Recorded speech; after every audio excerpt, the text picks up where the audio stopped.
Peace and Pan-Africanism, family. Peace and Pan-Africanism. DR.UMAR Ifatunde checking in from Southeast D.C., Frederick Douglass neighborhood. I just visited the great ancestors' Cedar Hill home a few blocks away. Southeast D.C., all of D.C. I am in the building. So I'm hoping our African leaders will stand strong. I'm hoping our African leaders will not fall for the propaganda of the global white power structure. Brothers and sisters, let us be clear. The white man wants Africa, and he wants Africa in the worst way. Now, some of you are going to say, well, DR.UMAR, doesn't the white man already have Africa? Doesn't he control the gold and doesn't he control the diamonds? Yes, he does. But the problem, brothers and sisters, is even though the white man is exploiting the mineral resources of Africa, he wants to dominate the entire continent of Africa. See, there's a difference between stealing resources and controlling the land. He doesn't just want to steal the resources, he wants to control the land. Africa has so much untapped minerals. So much of the world's untapped mineral resources are in the continent of Africa that the white man will only feel totally comfortable if he can dominate the territory, dominate the land, control the terrain. And that's one of the biggest reasons why they're trying to reduce the population of the mother continent. And now you have China. Now you have China coming in. You know damn well the Chinese want Africa for themselves. And the Chinese want to get Africa before the white man gets Africa. I said the Chinese want to get Africa before the white man gets Africa. Don't you know that the COVID was manufactured in China? If the COVID virus was manufactured in China, the Wuhan lab, if the Chinese and the white man came together to make the COVID, why can't they come together to use it to exterminate African people? I want you to understand, overstand, and understand. I want you to understand, overstand, and understand. As much as they tell you the white man don't like the Chinese, and as much as they tell you the Chinese don't like the white man, as much as they tell you the white man don't like the Chinese, and as much as they tell you the Chinese don't like the white man, how in the hell did the white man and the Chinese man come together to make COVID in the first place if they don't get along? Help me understand, overstand, and understand. And if you don't think that the white man and the Chinese man will work together, remember, my enemy's enemy is my friend. Remember, my enemy's enemy is my friend. Remember, my enemy's enemy is my friend. If you don't think the white man and the brown man won't work together to exterminate the black man, then you've never read a history book in your life. If you don't think the white man and the brown man will work together to genocide the African, then you don't know anything about foreign policy. You don't know anything about political science. You don't know anything about international relations. The white man and the Chinese man will get rid of the black man, and then they will fight it out. In fact, who is to say that the white man and the brown man, the mountain man and the caveman, who is to say that the mountain man and the caveman haven't already come together and had another Berlin conference? Oh yes, brothers and sisters. Who is to say that the white man and the brown man haven't already had a confidential Berlin Conference? Who remembers the Berlin Conference of 1884, 1885? Who remembers the Berlin Conference of 1884, 1885? Who remembers the Berlin Conference of 1884, 1885, where the European powers of the world came together to decide who would colonize which part of Africa, and not a single African was there? Not a single African was there.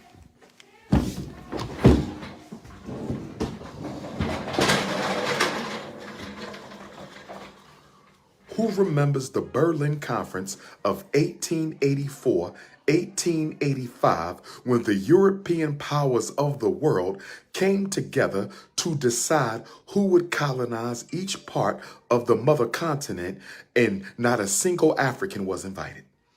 You want to talk about white supremacy?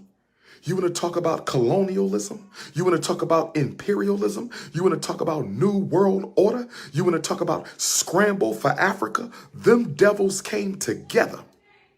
Them devils came together in 1884 and decided that entire pieces of land belonged to them with no agreement from the black man. How you gonna take somebody's land and not even ask their permission? This is what the white man did. Who is to say the Chinese and the white man haven't done another Berlin? I believe the American and the Chinaman.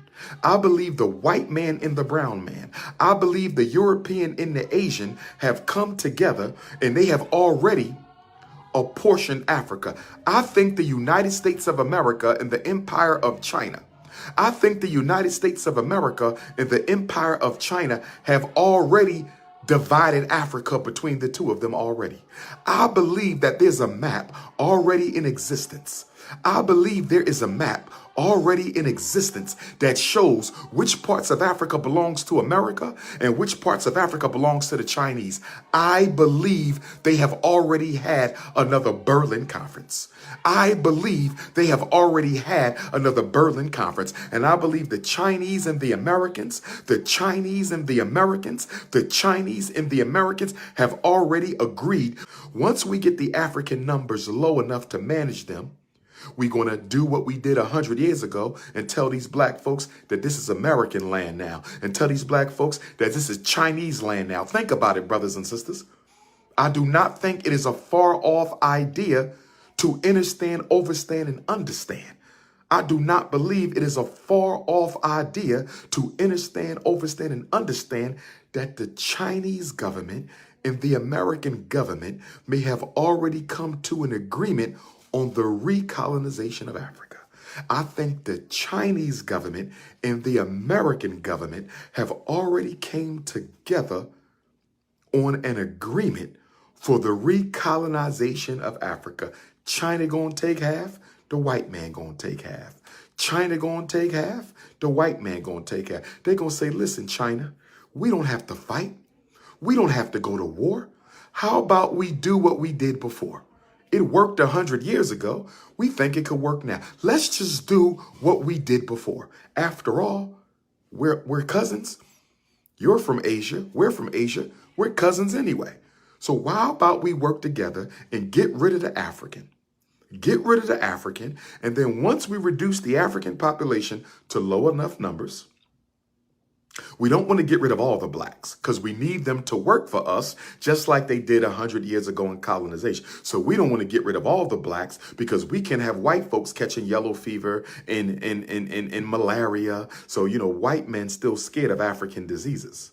White men are still scared of African disease. The Chinese man can't last in the African bush. The white man can't last in the African bush. So they don't want to get rid of all the Africans because they need Africans to labor for them. But they want to get rid of the Pan-Africanists. They want to get rid of the revolutionaries. They want to get rid of the intellectuals. Let's shut up the Africans who trying to wake the other Africans up. Get rid of all them. And once we got rid of all the rebel rousers, we will then declare martial law in Africa, colonization, recolonization, the takeover. China will take half the continent and the white man will take half the continent. If the white man didn't need an African at the table 100 years ago to slice up Africa, he damn sure don't need an African at the table 100 years later. If the white man didn't need Africa at the table 100 years ago to slice up Africa, he damn sure don't need the African at the table to slice up Africa now, brothers and sisters. I'm giving it to y'all real.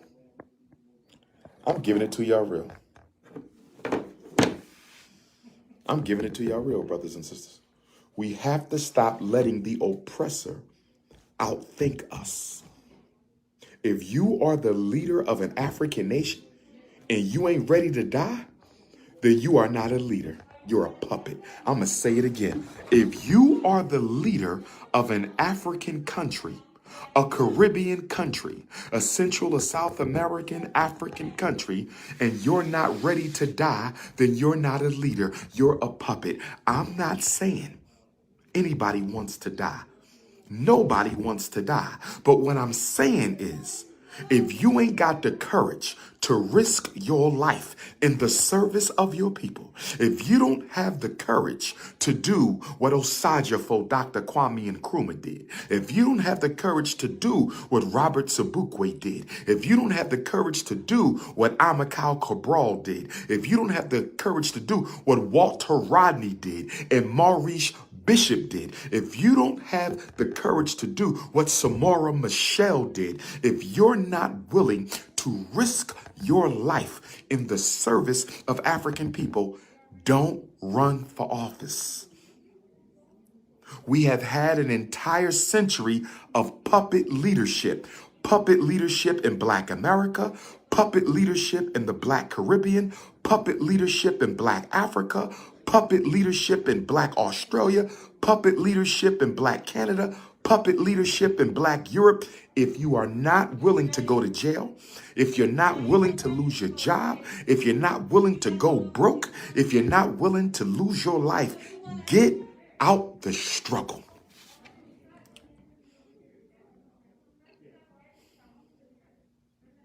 The Chinese are no friend to the Black man. The Chinese is conspiring with the white man. Because if he wasn't conspiring with the white man, the Wuhan lab could have never been the birthplace of COVID. How in the hell can the Wuhan lab be the birthplace of COVID if the white man don't like the brown man? How did COVID get birthed in Wuhan if the Chinese and the Americans don't work together? Of course they work together, and they're working together for the recolonization of African people. What do we do about the snow bunny lovers? What are we going to do in a world war for African liberation? What are we going to do in a world war for African liberation when your cousin got a white girl? And your sister got a white man. And your nephew got a Chinese girl. And your niece got a Chinese man. And your best friend got an Arab girlfriend. And her brother and his sister got an Arab husband. What we gonna do with all these multicultural romances in the Black community? You know what I'm gonna do? I'm gonna send them to the other side. No way in hell you fighting with me and you pillow talking with my enemy. There's no way in hell you fighting with me and you pillow talking with my enemy. What you mean you want to fight for African liberation and go home and sleep with the white woman? You want to fight for African liberation and go home and lay up with your white husband and tell him our plans and tell him our strategies and tell him our tactics and tell him our... Nah, family. No. This revolution of ours will be 100% unapologetically African. This revolution of ours. I had a conversation today at the Sankofa bookstore. Shout out to Holly Jarima. I had a conversation today with a beautiful Eritrean sister today on Georgia Avenue Northwest at the Sankofa bookstore. We had a respectable debate between my younger sister and her big brother. She is a Pan-African socialist. I am a Pan-African nationalist. And she believes that if we destroy capitalism, we will destroy racism. And I tried to get my young sister to understand, overstand, and understand that capitalism didn't invent white supremacy. White supremacy invented capitalism. You can get rid of capitalism and you'll still have racism. Go to China. They communists, still racism. Go to Russia. They communists, still racist. Racism is not about capitalism. Racism is about white genetic survival. I said racism is not about capitalism. Racism is about white genetic survival. I said racism is not about capitalism. Racism is about white genetic survival. Me and my sister, we're going to finish the conversation. It was a great conversation. I love an educated young Black woman. I love an educated young Black. She was dropping her bombs too. Strong, sis. She was dropping her Pan-African bombs. But when I dropped that Garvey grenade, when I dropped that Robert Sobukwe grenade, When I dropped that Patrice Lumumba grenade, it was nothing she can do, but I love my sister.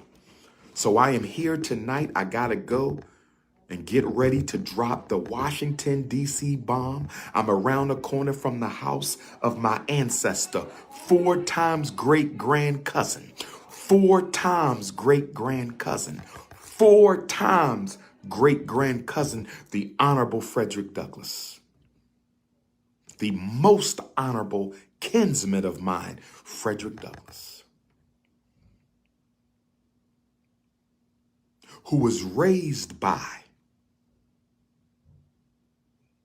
my 6 times great-grandmother and father, rest in peace, the Queen Mother Betsy Bailey and King Isaac Bailey, the grandparents of Frederick Douglass, Dr.UMAR's 6 times great-grandparents. I said Isaac Bailey and Betsy Bailey, the grandparents who raised Frederick with my grandpop Steve on Tuckahoe Creek, Maryland. So I'm dedicating my speech tonight to the Honorable Frederick Douglass. He's the king of black activism. I'm the prince of black activism. He's the king of black activism. I'm the prince of black activism. Flesh of my flesh, blood of my blood. Flesh of my flesh, blood of my blood. That's why I told you haters, stop hating on me. This is a God-given covenant that the Most High made with the Bailey dynasty. It is a God covenant, just like the covenant in the books of Moses, just like the covenant in the Old Testament. The Most High said, we shall send another one in your place. He told Frederick Douglass, I will send another one in your place. And so the Prince of Pan-Africanism is here to finish the works of his cousin, the Honorable Frederick Douglass. DC, I'm here. Come on out. 1231 Good Hope Road Southeast. 1231 Good Hope Road Southeast, 6 to 10. I got 20 minutes to get ready, and I'm going to drop the Garvey grenade. If you can't make the lecture, stop by at 8 o'clock to 10 o'clock and get a copy of the book. It's The Prince of Pan-Africanism, King Kong Consciousness, in the words of Frederick Douglass. Agitate, agitate, agitate. Peace and Pan-Africanism.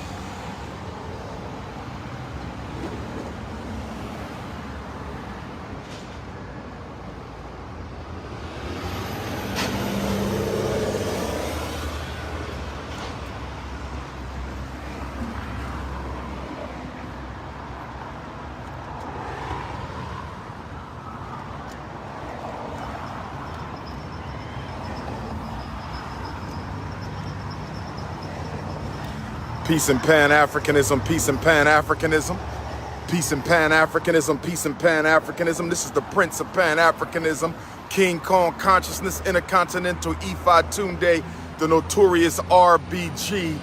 Brothers and sisters, I'm live and direct, Washington, D.C. The Prince is in the building. I have arrived. It's going down tonight at the Anacostia Arts Center, Southeast D.C.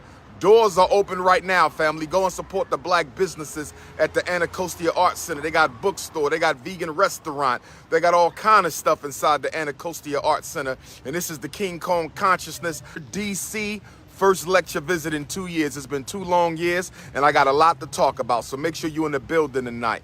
Anacostia Arts Center, 6 until 10.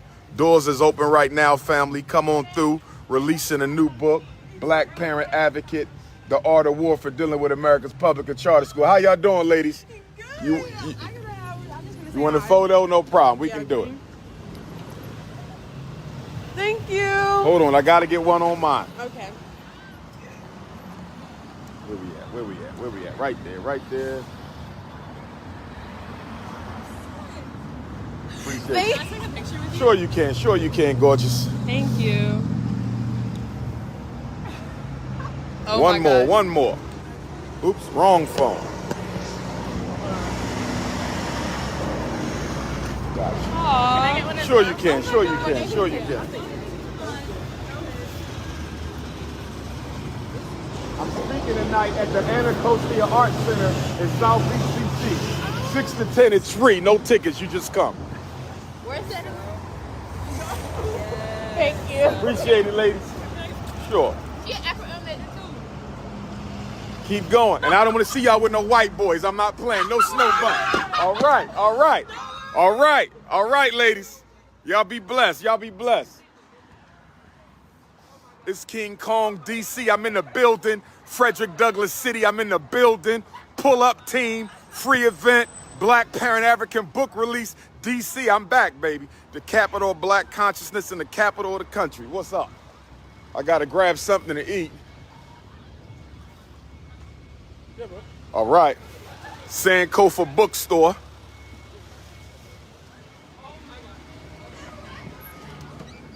Black Power.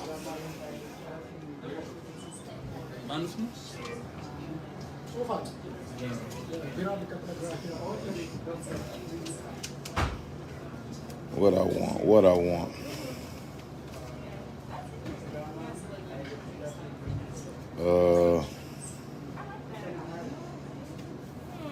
Let me go with that. Kathleen Collins Panini. And what y'all got the, let me see these drinks one time. How you doing, good sister? I'm sorry, excuse me. No problem, no problem. Y'all don't do smoothies, right, Papa? Y'all do? Excuse me, gorgeous. Where your smoothie menu at? All right. I'm gonna go with, let me do that Berry Blast.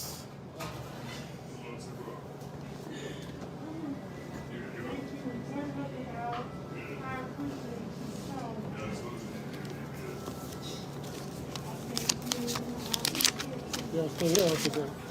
Say again. Or here or to go? I'm gonna eat it here. Appreciate you.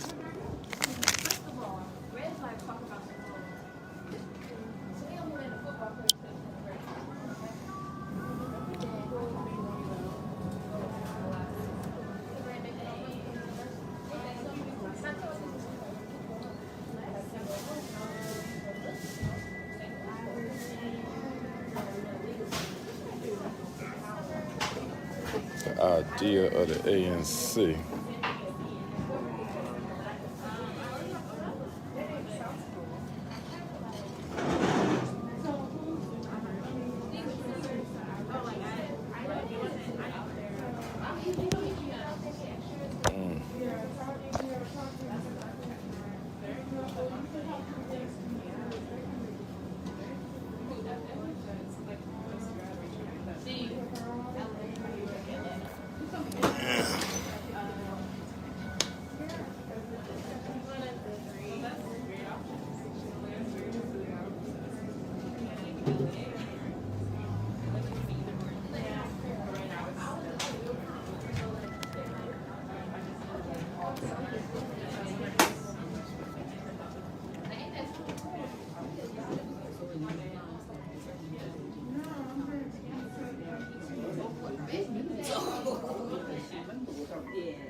Thank you.